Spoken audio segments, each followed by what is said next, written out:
մոտս դեժավի է 21 թվականի ճիշտ այսօրը նա 10 թվականի հանգստանամ, պարոն Ասանով, Ինչպես Ինչպես նախագահ եք, ասեք թող հանգստանամ 21 թվականի ճիշտ այսօրը քաղաքացիական պայմանագիրն ասում է դե Ժողովուրդ ջան, ինչ եղել է, եկեք համակերպենք ու սկսենք զրոյից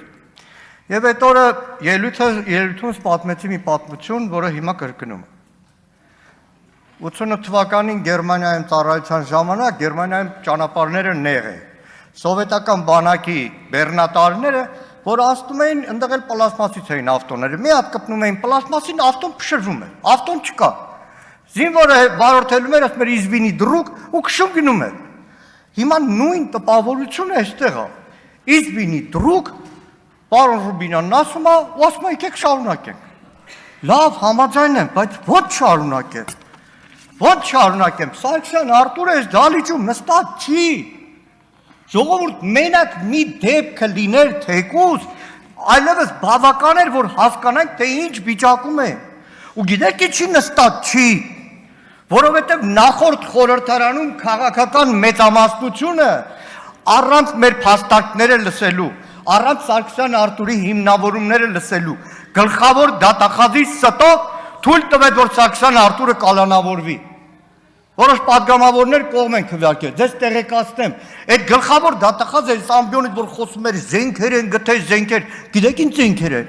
հատիկ հիմա դատարանում ուսումնասիրում են զենքերը, բոլոր օրինական գրանցված զենքեր են, պաշտպաններն ասում են, էսում զենքերն են, դատախազներն է չգիտի, տարբեր քաղաքացիների տնից համած զենքեր, որոնք այսօր որևէ իրավական կարգավիճակ չունեն Ասում է Սարգսյան Արտուրը բանա աստղիկները, երկաթե աստղիկներով ավտոբուսների անիվներ էր ծակելու։ Այս մի տարիա պաշտպաններն ասում են նախբեր մի հատ երկաթե աստղիկ ցույց տուր, ասենք հա մեղավոր են։ Բայց Սարգսյան Արտուրի իրավունքը այսօր ոտնահարված է։ Հիմա ասում եք ո՞նց զրոյից սկսենք։ Այս պարլամենտը, որը կա, լեգիտիմ չէ, որովհետև Հայաստանի քաղաքացու քվեով ձևավորված չէ։ Նա ցույց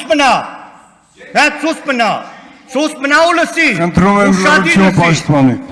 Նայեք, սահմանադրական դատարանը դուք համարում եք, որ այդ մի տողով ասել է 2026-ի հունիսի 7-ի ընտրությունները ճանաչում է ու վերջ, չէ, գիտեք ինչա գրել սահմանադրական դատարանը Ասում է կենտրոնական ընտրական հանձնաժողովը նախքան քվեարկության օրը պաշտոնապես իրազեկված է եղել ընտրական գործընթացի վրա էական ազդեցություն ունեցող բազմաթիվ խախտումների մասին, սակայն չի ձեռնարկել այնպիսի արդյունավետ եւ համարժեք միջոցներ, որոնք կարող էին կանխել կամ վերացնել դրանց հետևանքները։ Ու արձանագրում է, որ այդ հանձնաժողովների արդյունքները, եթե արձանագրվեն, ԲՀԿ-ն ստանալու էր 4%, ժողովուրդ 4 էջի վրա սահմանադրական դատարանը արձանագրել է, թե ձեր կուսակից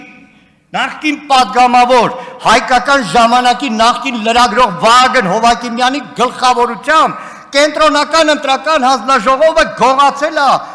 Բարգավաճ Հայաստան կուսակցության ընտրողների քվեն, ո՞նց սրա հետ հանգիստ լինենք։ Հիմա որ ասում եք հանգիստ լինենք, դիմացա Մամիկոն Ասլանյան, ո՞նց հանգիստ լինենք։ Իմ աղջկա համակուրսեցի իր տղան 2 տարի, համալսարանում սովորելու փոխարեն հորը պերեդաչի էր բերում։ Երբ որ կուրսում դասախոսը կարդում է դատական համակարգի անկախություն թեմայով, ամբողջ Մամիկոն Ասլանյանի տղայի Լևոնի կուրսեցիները նայում են Լևոնին ու ծիծաղում են, որտեղ հասկանում են, որ իրականության հետ կապ չունի։ Ժողովուրդ ջան, պարոն Ռուբինյան ասում է օրենքով, այո օրենքով, այդ օրենքով այս բոլոր հարուցված քրեական գործերը, պարոն Ռուբինյան չեք պատկերացնում, ընտրությունների նախաշեմին, այդքան հարյուրներով մարդ ձերբակալելը, հետո մնացել են այդ քննիչները գործի մեջ, լավ եկեք պատմեմ, կարճ բան է Ուրեմն ուժեղ Հայաստանի գրասենյակներից մեկի հավաքարարին կանչում են հակակոռուպցիոն կոմիտե հարցաքննության։ Հարց են տալիս. Քեզ կանխիկով փող տվել են, այսինքն աշխատավարձ կանխիկով տվել են, չասում գրանցված եմ եղել։ Հարցնում են. Քեզ խանութ ուղարկել են առևտուր անելուց դաչին էլ ասել են պետք չի, այսինքն կանխիկ կա էլի։ Չէ, ցելեն քեզ ընդհանրապես կանխիկով փող տվել է։ Սա հա դիմացը ԿՊ-ի գրասենյակն է, այնտեղի հավաքարարներն են, այնտեղ կանխիկով են տալիս։ Լուրջ եմ ասում, կարող եմ քաղաքն էլ ասել, իրականություն եմ ասում։ Նայեք, չեք պատկերացնում։ Ժողովուրդ, լռություն պաշտպանեք։ Պարոն Ռուբինյան, դուք ասում եք, որ մենք հրաժարվեցինք հանձնաժողովների, նախագահների տեղերից։ Ոչ, այդպես չի։ Այդպես չի, մի օրվա մեջ եկաք որոշումը կայացեք շփ, մեկ հանձնաժողով, բնականաբար մյուս հանձնաժողովի նախագահան ի աջակցություն իր ֆրակցիայի գործընկերը պետք է հրաժարվեր։ Բայց հետո Թագուհի Թովմասյանի ո՞նց անեցիք։ Այսինքն որոշում եք, որ սրանք պետքա լինեն, սրանք չլեն, մենք էլ գլուխներս կախ, ասենք լավ, Դեղամը թողել լինի, Դեղամը շարունակի հանձնաժողովի նախագահ։ Պարոն Ռուբինյան, երբ որ ասում եք 0 կետից սկսել, այդ 0 կետը, ախր այն ամբողջ սպին նստվածքը ու շարունակվող անարդարությունները այնքան շատ են, որ դրա ծայրը չի երևում։ Իրականում դրա դա